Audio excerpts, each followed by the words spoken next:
Now we've got the footy operations manager of the Adelaide Crows, Phil Harper. Welcome to the show.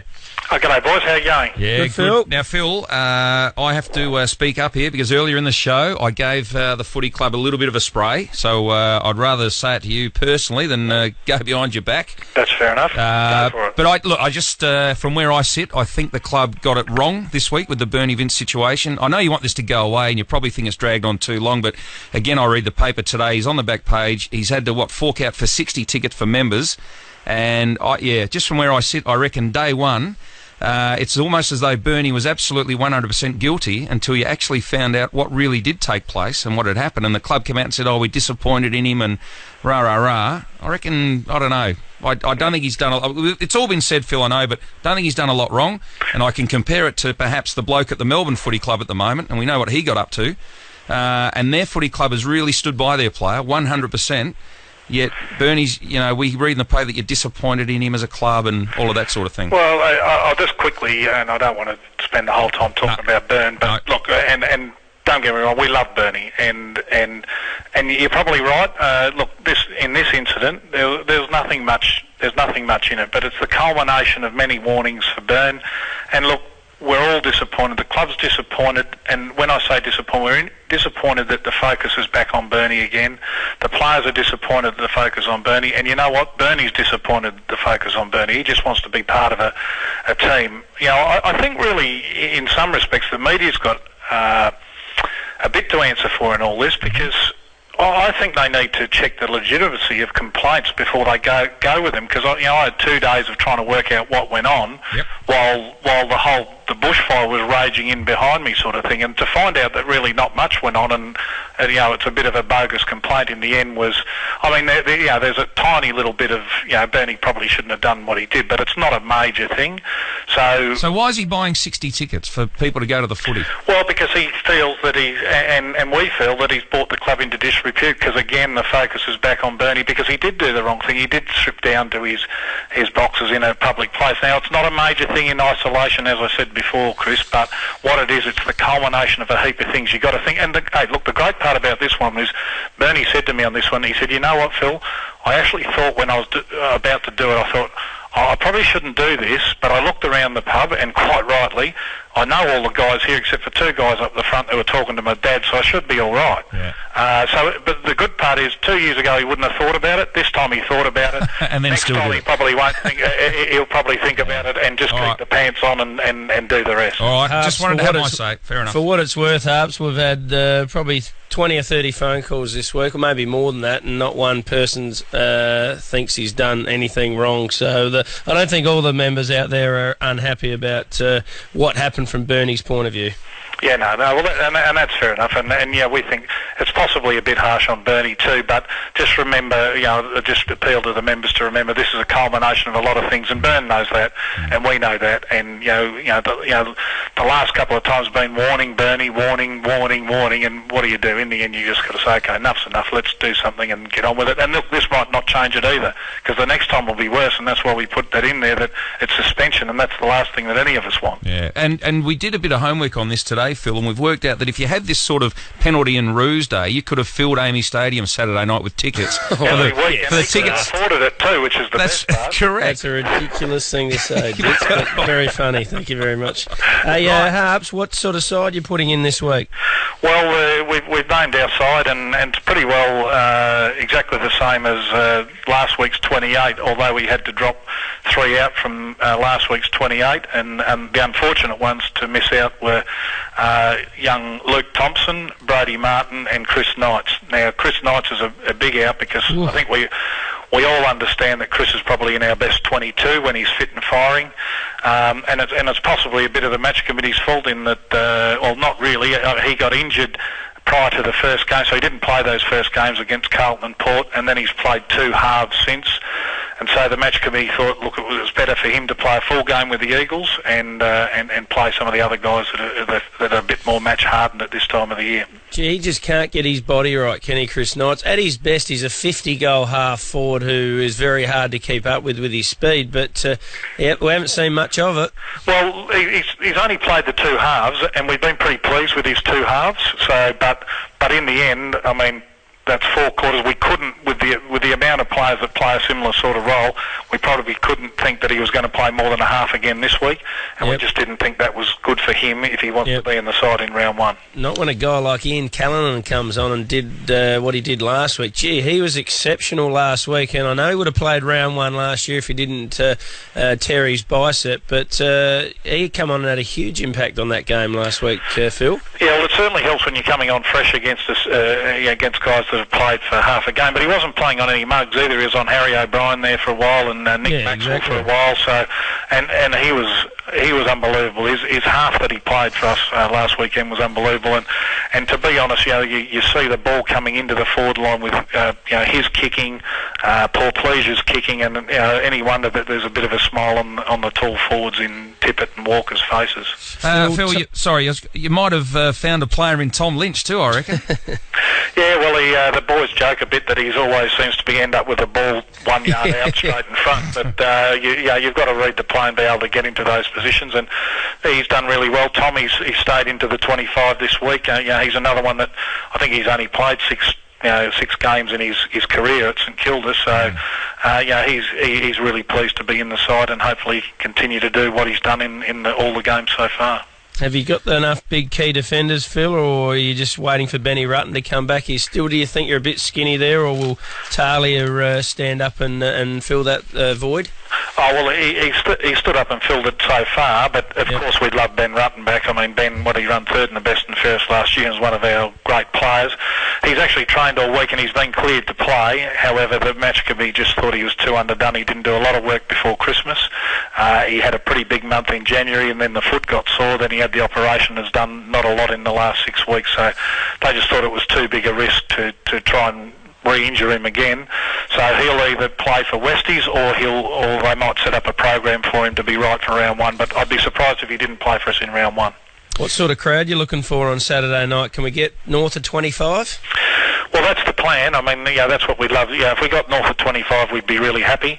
And I think that you don't get to watch your team play in a grand final that often, even though it's only in that Cup grand final, it's only in March. So, I'd appeal to all of them that anyone that's a Crows supporter or a Crows member, please come down and watch your team play. I don't think we've ever won a grand final at home. In fact, I'm sure we haven't. So, it'll be a great thing to be part of. And Crows junior members free of charge? Yeah, no, the club's made a decision there that I think there were somewhere between 5,000 and 6,000 junior members. The club, we've got a bit of prize money from the NAB Cup, so we'll foot the bill for any junior member that wants to come along to come in and watch the team play, because they're our members of the future, and we want them to be part of us for a long time to come. No. Phil, there's a couple of sensational players. I mean, Patrick Dangerfield is an exciting player to watch, but on the opposition, Nick Natanui, I had the pleasure of watching him last week. He is worth coming down. I don't care if you barrack for Port, Essendon, Carlton, Crows or whatever. It's worth travelling down to Amy Stadium to see Nick Natanui in full flight at the moment. He is a freak. Yeah, well, I mean, I know my very favourite player is Gary Ablett, but I would pay just to go and watch Nick Nack play or Buddy Franklin. I just sit there with a big smile on my face when I watch either of those two guys play footy. I just love watching them play. So, and I'm not a West Coast or Hawthorn man. I just love watching him play. So you're dead right. That one where he jumped on that guy's head last week was quite amazing. He was actually going to jump over him, Phil, but he thought it'd probably embarrass him a bit, so he just sat on his shoulders. John Walsall told him he's not allowed to jump over people anymore, so exactly. He sat on his head instead. Good on you, Phil. Have a great night down there on Saturday night. Let's hope you get plenty of members. Thanks, boys. Good on you, Phil Harper with the team there. And do you like the lineup, Roo? Well, pretty much full strength, as he said, other than Ben Rutten and Richie Douglas. So no excuses considering West Coast have got 5 or 6 out of their side. Let's go to Phil Harper. Crows take on West Coast in the grand final for the NAB Cup Saturday night, and we'll be there. Phil Harper, welcome to the program. Thank you very much, boys. Now, a couple of tough decisions by the looks of it, that you're leaving out some guys who I would have thought would have been playing, like Chris Knights. I would have thought he'd be a walk-up start. Yeah, well, look, it is really difficult on Chris. I mean, he's definitely in our best 22 when he's up and about. Probably what's cost him is he had that hamstring just before the first round and didn't play in those first games against Port and Carlton. He played a half in Alice Springs and only a half last week, and and I think the match committee thought he'd only play a half this week if he was in with us again, and therefore they thought he was better to play a full game back in the SNFL to try and prepare him and get him to where we know he can be. I mean, they've been really pleased with his 2 halves that he's played, mind you, but they just think a full game is needed, and they don't think they can squeeze him into that this weekend. Yeah, fair. I mean, there comes a time when they have to play a full game. Yeah, that's right, and that's now for Chris. Yep. So that's so that's what's happened there. And look, he'd be disappointed. I haven't spoken to him yet. He'd be disappointed, but I think everyone would know. Everyone that's seen us play would know he's in our best 22 when he's up and firing. A few other selection statements from where I see. Sam Shaw's jumped over the top of Lukey Thompson, and Brodie Smith starting on the field instead of Yench. Yeah, well, Sam Shaw has he's really done nothing wrong, and every minute he's played when he's been out there, he's at least broken square with his opponents or beaten them. So you can't ask any more than that. So he gets another chance, which is terrific for him. And Brodie Smith, well, we've been really impressed with Brodie's form. And we've been pretty impressed with Yenchi's form for that matter as well. So Yenchi is still in the 25 and will play at least a half. So it'll be interesting. It's going to be really difficult when we have to bring it down to 22 in a couple of weeks' time, and you'll have Rutten and Douglas who'll be back in that week. So. Tommy Lynch is an emergency. You've named 3 emergencies, which will be subs. That's Yench, Lynch and Kerridge, and all 3 of them have been terrific, as you said. I've been impressed with Lynch every minute he's played as well. I know you got Tippett and Walker and for pleasure, your 3 constants up there as a forward, but there's something about his work rate, getting on the end of it and converting, that I reckon he can start in that forward line, Phil. Where's he at? Yeah, look, he's very close to being in the best 22. I mean, his work rate is excellent, and his reading of the players outstanding. So, for a player who's only played 5 or 6 games and come to us from another club, he just didn't get the goes at St Kilda. And you would think that if he's that close at the moment, he's in our best 25. Whether he's in our best 22 for round 1 remains to be seen, but and he could easily be in the best 22 for round 1. That's a good feather in his cap for a player who's played 6 games. The official release says that Richard Douglas is out for just general soreness. So does he play anywhere? No, Richard won't play. What happened with Richard, he did start training last Monday. He went to 90% with his hamstring, and he just felt it a little bit. So the medical staff said, look, we think we're best to back off for the rest of this week and fire him up for 2 weeks leading up to round 1, and he'll be right for there. So he just felt his hemi on Monday, and he was up to just over 90% pace. And Ben Rutten's cleared to play at the moment, but he did limited stuff before Christmas. He did a fair bit in January. Then he had the foot problem. He's been 6 weeks out, and he's been back into full training for a week and a half, and they just reckon it's too early for Ben. So he'll either play at West Adelaide or they'll put him on a program to train him up to get him right for round 1. There's one problem about playing in a NAB Cup Grand Final is that once you get there, now you play to win it, of course, whereas NAB Cup is all about experimenting and trying players, but you don't have that luxury tomorrow, do you? You don't have is there any chance there'll be some experimentation with tactics? Will you look at players in different positions that you might normally experiment with? I mean, can you still do that in a grand final? Well, you probably can if things aren't going the way you want them to. So you can experiment with things like that. But really, I suppose our whole NAB Cup has been experimentation, because it's a lot of our game plan and the way we're wanting to play is new under Brenton. So there are a lot of people doing different things than they would have been doing last year, and we didn't get it quite right in the first round. We're a little bit better at it in Alice Springs and a little bit better last week. So probably not a lot of difference to what we've been doing the first 3 weeks, but just remembering that all of what we're doing is pretty new to the guys out there at the moment. Can I ask you, you want to keep a lid on it, everyone wants to keep a lid on it, but what, or who, not what, who has excited you most in the pre-season games so far? Well, look, I've been really impressed with a lot of them, but I think, did you go up to Alice Springs? Yeah, I did. Rowie did. Well, Patrick Dangerfield's game there, that excited me. I could see a player who's going to be a really gun-on baller for us for a fair bit of time. So that excited me, and I must admit I was quite excited because I love him as a player. Little Ian Callinan's half last week in the game against Collingwood I thought was pretty special. He's come back into. I wasn't impressed with his first game, but I must say the last couple have been really good. It was almost as though he's realised this is a make or break for him. But getting back to Dangerfield, there was that moment last week where he picked the ball up. Swan was about to tackle him, and he just ran away from him. Like Dane Swan is not slow, and he just ran away from him. It's an interesting mix that Patrick's got. He's got that power and fearless attitude, a Mark Bickley-like attitude in at the packs, yet probably a little bit more pace than Bix had running away from the pack. So it's an interesting mix. A little bit more? That was a bit tongue firmly embedded in cheek. Well, Mark wasn't slow. Oh, we love Bix. We love Skip. Phil, the rookie upgrade or elevation, what is the close-off date? Because I would have thought you'd have made your call on Ian Callanan now. Yeah, no, well, the close-off date's Tuesday at 2 o'clock, and we'll meet on Monday. The plan was always to meet on the Monday after the last round of the NAB Cup and make a decision on what we're doing there. So, I mean, we'll have a decision made on that by Monday lunchtime. So you got a spot, and if he does well, the likelihood is you'll upgrade him. Yeah, that's right. As long as everything, I mean, and if you'd asked me that at this time last year, I would have said exactly the same thing, and then what happened? He tore his bicep off his arm down at Optus Oval, and he ended up not playing for the next 12 weeks. So hopefully that doesn't happen again. So we're just hoping he gets through all right, and if the coach wants him up on the list, well, we'll put him up on the list. And the other rookies are at last this year being reasonably paid, aren't they?